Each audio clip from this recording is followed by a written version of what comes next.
नमस्कार. श्रवणानंद उपक्रमांतर्गत आपण ऐकतो आहोत स्वामी गोविंद देवगिरी लिखित श्रीराम कथामृत. अधिक दिवस मी सिंहासनावर बसून राहणं योग्य नाही. माझ्या निवृत्तीचे दिवस जवळ आलेत. अयोध्या आणि लंका यांच्या संस्कारातील फरक. महाराज दशरथांना निवृत्त व्हा असं कुणीही म्हणत नाही, पण ते स्वतःच विचार करतात. त्यांच्या लक्षात येतं की अयोध्येचा राजा दशरथ हा असा आहे, पण तिकडे लंकेचा राजा दशमुख याची तऱ्हा उलट आहे. सगळे लोक रावणाला ओरडून ओरडून सांगतोय की चूक करतोयस, पण रावणाला चूक मान्यच नाही. आय एम ऑलवेज करेक्ट या वृत्तीला रावण म्हणतात. कुणी कुणी सांगावे रावणाला? मंदोदरीचे वडील मयासूर यांनी सांगितले, खुद्द मंदोदरीने सांगितले, माल्यवानाने सांगितले, बिभीषणाने सांगितले, कुंभकर्णाने सुद्धा सांगितले. रावणाचे मीठ खाल्ल्यामुळे तो रावणाच्या बाजूने लढला, तरी पण त्याला रावणाचं वागणं पसंत नाही. रावणाने आपल्या एकट्याच्या विकारतृप्तीकरता अवघ्या लंकेचं जीवित धोक्यात आणणं मंदोदरीला योग्य वाटत नाही. पण आपण सीतेला पळवून आणले हे योग्यच केले, बरोबरच आहे हे रावणाला शेवटपर्यंत वाटते. आपण आपल्या घराची अयोध्या करायची की लंका करायची हे घराच्या नेतृत्वावर अवलंबून असतं. अंतर्मुख होऊन आपल्या गुणदोषांची छाननी करण्याचं तंत्र आपल्याला अवगत असेल तर माझ्या घरात अयोध्या निर्माण होईल, आणि या उलट मी कधीही चूक करत नाही असं दशाननाप्रमाणे जो समजतो त्याच्या घराची लंका होते. अयोध्या आणि लंका यांच्या संस्कारामध्ये हा मूलभूत फरक आहे. रामचंद्रांना सिंहासनावर बसवावे असं दशरथांना वाटतंय, पण हा निर्णय ते एकटे घेत नाही. वाल्मिकी रामायणात असा स्पष्ट उल्लेख आहे की महाराज दशरथांनी आपल्या मंत्रिमंडळाची बैठक बोलावली. युवराज पदावर कोणाला बसवावे याबद्दल जनतेशी विचारविनिमय केला. त्यासाठी सर्व जातींचे प्रतिनिधी उपस्थित होते. याचा अर्थ आमच्याकडे राजेशाही असली तरी राजा निरंकुश नव्हता. महत्त्वाचे निर्णय घेताना राजाला सर्वांशी सल्लामसलत करून अथवा विचारविनिमय करून निर्णय घ्यावा लागे. मनात आले आणि करून टाकले इतकं ते सोपं नव्हतं. महाराज दशरथ म्हणतात, माझ्या खांद्यावर इतके दिवस हे राज्य शकट वागवले, आता मी थकत चाललोय.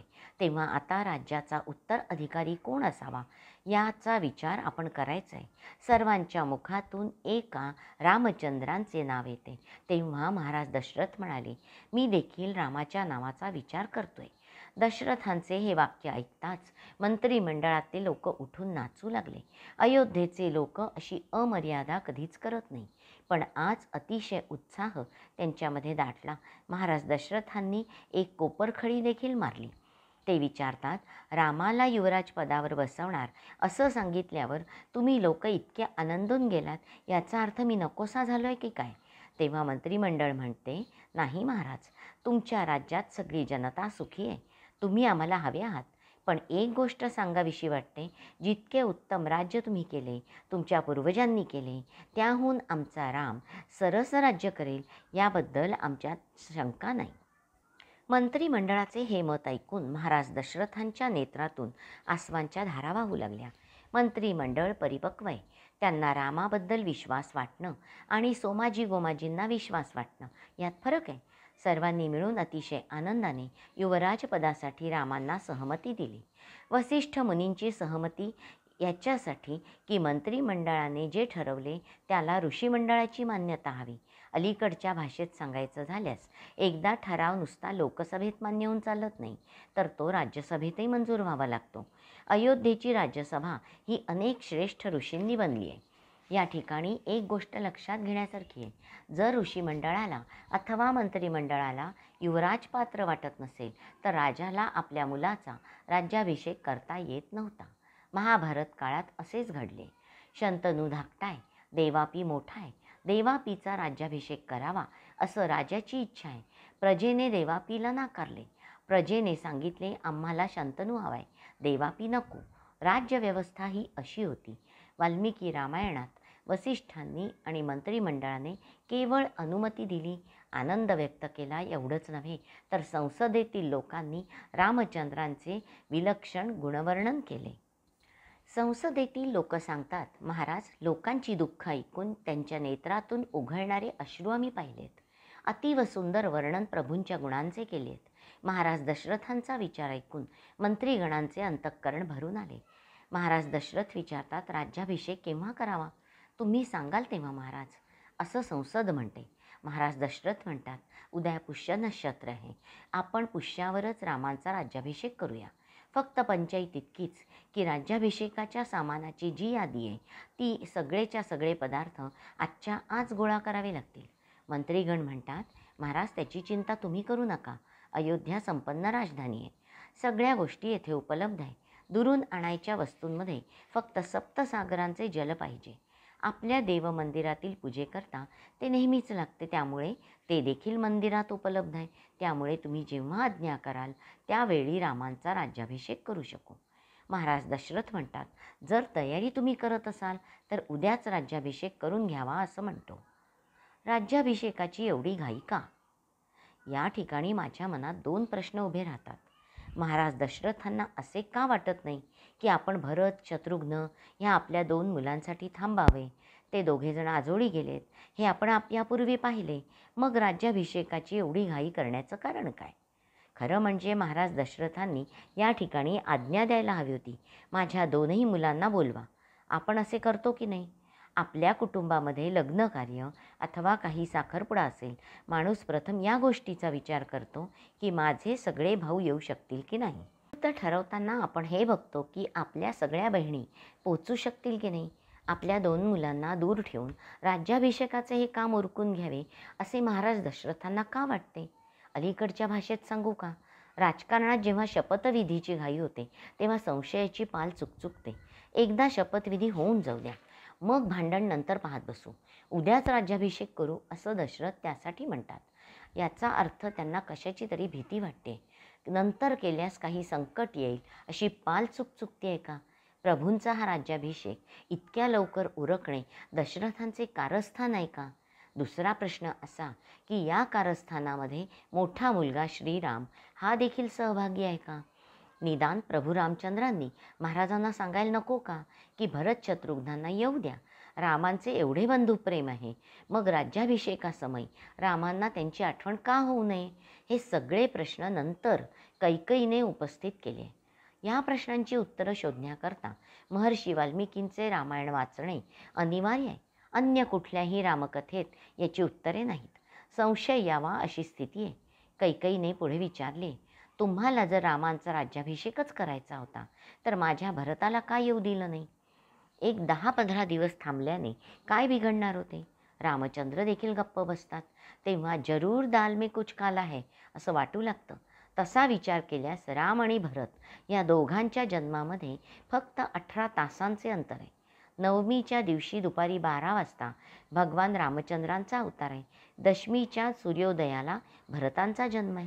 दोघांमध्ये 18 तासांचा फरक असला तरी सिनियरिटीनुसार रामांना राज्याभिषेक होणार. रामांच्या पश्चात कुश आणि लव या जुळ्या भावंडात कुशाचा राज्याभिषेक झाला. कारण जरी ही जुळी मुले असली तरी कुश आधी जन्माला काही मिनिटांनी कुश सिनियर आहे. जर राम सिनियर आहे तर राज्याभिषेकाची घाई कशासाठी? दशरथांनी दुसऱ्या कोणाला शब्द तर दिला नाही. फक्त वाल्मिकी रामायणात याचा खुलासा मिळतो. दशरथांनी अश्वपतींना दिलेला शब्द. महाराज दशरथांचे पहिले 2 विवाह कौसल्या आणि सुमित्रा यांच्याशी झालेत. आपण पाहिले की सुमित्रेपासून महाराजांना शांता नावाची मुलगी झाली होती. ती त्यांनी महाराज रोमपाद यांना दत्तक दिली. त्यानंतर बरीच वर्ष झाली सुमित्रा आणि कौसल्या यांच्यापासून महाराज दशरथांना संतानांचा लाभ नव्हता. एकदा महाराज दशरथ मोहिमेवर असताना त्यांचा निवास 8-10 दिवस केकय देशात होता. महाराज अश्वपतींनी मोठ्या प्रेमाने त्यांचं स्वागत केलं. 8-10 दिवस यथोचित आदर सत्कार केला. महाराज दशरथांच्या मुक्कामात अश्वपतींची कन्या कैकेयी हिने त्यांची खूप सेवा केली. पुत्रप्राप्तीसाठी आपण 3रा विवाह करावा असं महाराज दशरथांच्या मनात येऊन गेलं. त्यानुसार त्यांनी महाराज अश्वपतींजवळ कैकेयीची मागणी घातली. त्यावेळी अश्वपतींनी त्यांना सशर्त कैकेयी देण्याची मान्यता दिली. कैकेयीचा पुत्र अयोध्येच्या गादीवर बसावा अशी अट त्यांनी महाराज दशरथांना घातली. महाराज दशरथांनी ही अट तात्काळ मान्य केली. त्यावेळी कौसल्या आणि सुमित्रा यांच्याकडून संतानप्राप्ती होईल असं महाराजांना वाटलं नाही. महाराज दशरथांनी अश्वपतींना शब्द दिला ही गोष्ट कोणालाही ठाऊक नाही. खुद्द कैकेयीला देखील याची कल्पना नाही, कारण हा संवाद महाराज दशरथांनी अन्य कोणाला सांगितलेलाही नाही. म्हणून महाराणी कैकेयीची दशरथांना अजिबात काळजी वाटत नाही. उलट आपण पाहिले की भगवान श्रीराम आणि कैकेयी माता यांचे परस्परांवर विलक्षण प्रेम आहे. भगवान श्रीराम अधिकाधिक वेळ कैकेयीच्या महालात असतात. उलट लहानपणापासून कैकेयी माता कौसल्येला हे म्हणते, राम माझा आणि भरत तुझा आहे. तिचे रामावरील प्रेम अत्यंत निश्चल आहे. त्यामुळे राज्याभिषेकाच्या समयी कैकेयी रामचंद्रांच्याबद्दल हरकत उपस्थित करणार नाही याचा महाराज दशरथांना विश्वास वाटतो. कैकेयी माता शांत बसली तरी ज्या अश्वपतीला शब्द दिलाय त्यांनी हस्तक्षेप केला तर अश्वपती रामांच्या राज्याभिषेकात स्टे आणू शकतात. त्यांना जर राज्याभिषेकाचे आमंत्रण गेले असते आणि तुम्ही मला काय शब्द दिला होता असा प्रश्न जर त्यांनी विचारला असता तर महाराज दशरथांना खाली बघण्याची वेळ आली असती. अशा प्रकारचा काही उपद्व्याप अश्वपतींनी करूच नये एवढ्याकरता महाराज दशरथांनी भरताला अश्वपतींकडे पाठवले. म्हणजे अश्वपतींना भरताचे रामांवर किती प्रेम आहे हे समजेल आणि भांडण उभे होणार नाही. त्यामुळे त्यांच्या मनात जरी काही आले तरी ते भांडण मनातल्या मनात विरून जाईल. यालाच राजकारण म्हणतात. सिंहासनावर बसणाऱ्याला सगळ्या गोष्टींचं चिंतन करणं आवश्यक आहे. मी वृषाली केळकर आजच्या वाचनाचा येथे समारोप करते. हरिओम तत्सत. श्रीरामकृष्णार्पणमस्तु.